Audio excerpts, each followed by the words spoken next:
Hello everyone, Assalamualaikum. My name is Nik Muhammad Nabi Akmal bin Kamal. My student ID number 2021846106. So my group and we talk about law of nuisance. Law of nuisance. Law of nuisance is to provide confirm to persons who have proprietary interest in land and to members of society, generally to a control of environmental condition. Even though a person who has interest on his land or property, he can do whatever his heart desires, but he must not cause inconvenience or damage to another person who similarly has interest on their lands. Differentiate between thought of nuisance, thought of negligence, and thought of trespass to land. There are elements that can be compared. The first comparison is between reason and trespass to land. In the nuisance, it is an interference to plaintiff interests of this property and do not require physical entry by the defendant. While trespass to land, it is a direct entry onto land and belongings to another and actionable precise without any proof of special damage. Nuisance is an interference with the use of the land, while trespass to land is an interference with the possession of land. Next is the comparison between nuisance and negligence.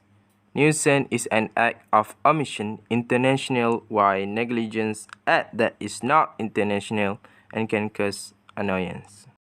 Assalamualaikum warahmatullahi wabarakatuh. Okay, my name is Muhammad Akil Hazim bin Sueb. My matrix number is 2021625436, and I'm going to continue our team presentation to talk about private nuisance. Private nuisance is unlawful interference by a defendant with the use or enjoyment of a plaintiff's land. Person who's suffering the harm is the owner or occupier. Unlawful interference, unreasonable and substantial that affect his health and affect his comfort or convenience.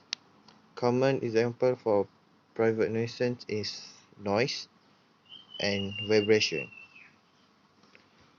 The interference may result in damage to a person's enjoyment of an easement, which is right of light and right of way, and so on.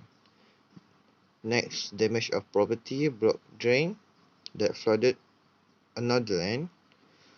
Next, causing and encouragement on another land, such as overhanging trees and encroaching tree roots.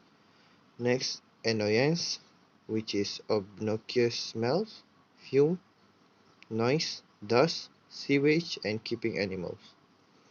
Next, who can we sue, which is plaintiff. First one is the owner of the land, second is the occupier of the land, third one is tenant. Who can be sued, which is defendant, the creator of the nuisance, and the occupier of the land. Plaintiff must show that the defendant has unreasonably interfered with the plaintiff's use or enjoyment of his land. No liability is imposed on the occupier for a nuisance caused by a trespasser or natural causes unless it can be shown that the owner had knowledge or means of knowledge of the nuisance and should have prevented the effect of nuisance. Private nuisance in construction scenario. In construction, a contractor will be liable for interference with adjoining land caused by the construction operation which is greater, but the employer may also be liable in such as nuisance and vicarious liability. Independent contractor, whether the employer is liable for nuisance, depends on whether it could reasonably have foreseen that work instructed was likely to result in nuisance. Nuisance was reasonable foreseeable. Employer takes steps to prevent independent contractor labour. nuisance was reasonable foreseeable, employer did not take steps to prevent employer labor. Private nuisance, building and demolition. A man who builds an extension onto his house, which is causes inconvenience to his neighbor. Not liable, he take all reasonable care so that no undue annoyance is caused. Liable unreasonable hours, unreasonable time to complete, use unreasonable method and equipment, and unreasonable interference. Assalamualaikum. My name is Abdulrazak bin Zakaria. My student ID is 2021687108. And for my part, I want to explain about the public nuisance. What is public nuisance? A public nuisance is an act or process that interferes with a community's enjoyment of a land, area, or region.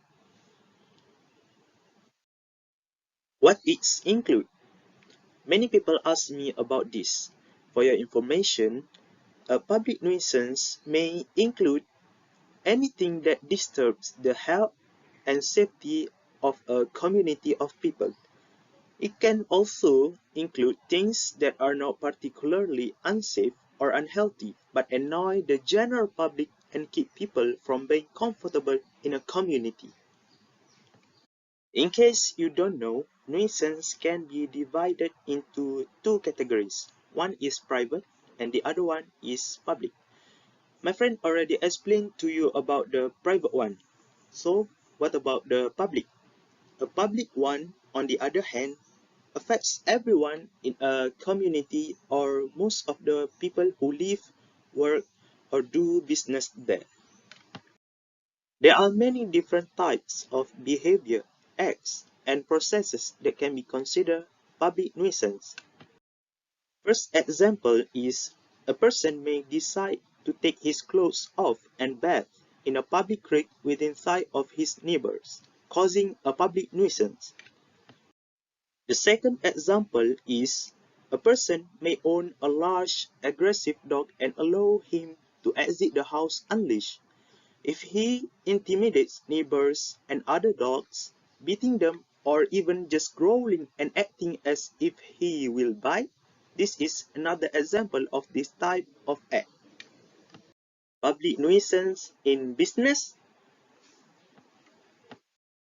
In some cases, a business may be accused of being a nuisance. For example, if a business moves into a quiet residential area and causes hours of noise, this may be considered a nuisance. The same goes for a business that exhausts noxious fumes into the air or brings entertainment many people consider unsavory to an area. For example, a new street club. It may be called a public nuisance if its neighbors believe it makes the area unsafe or interferes with the community's general comfort. Actually, what is public nuisance? The things that illegally block free passage in an area or community count as public nuisance as well. For example, if a person places objects on a road, making it impossible for others to pass through, this act may be considered a public nuisance. A company that pollutes a river or any other body of water, making its water unsafe for humans and animals. That's all from my part. Thank you. My name is Muhammad Zakwan bin Roslan. My student number is 2021213348. Next, I will talk about conclusion in nuisance. Conclusion. The concept of nuisance arises commonly in everyone's daily life. In fact, the Indian court have been borrowed quite a lot from the English principle as well as from the decision of the common law along with creating their own precedent. This has helped the concept of nuisance in the field of law developed quite extensively and ensure the fairness and well-being of the party, which may be involved, such as in the case of private nuisance. The party which has been is been affected, as well as in the case of public nuisance, where the society at large is being affected. Also, the law of nuisance is wrapped up in a pool of uncertainty. The boundaries of this talk are in no way fixed or easy to identify. Recent case has now constantly been changing in the area of nuisance to be considerable extent to the thought of negligence has escaped important element of the law of nuisance. Next, I will simply conclusion about private nuisance and public nuisance. Private nuisance is a person who suffers interference with the enjoyment of his land or property due to the action of another person.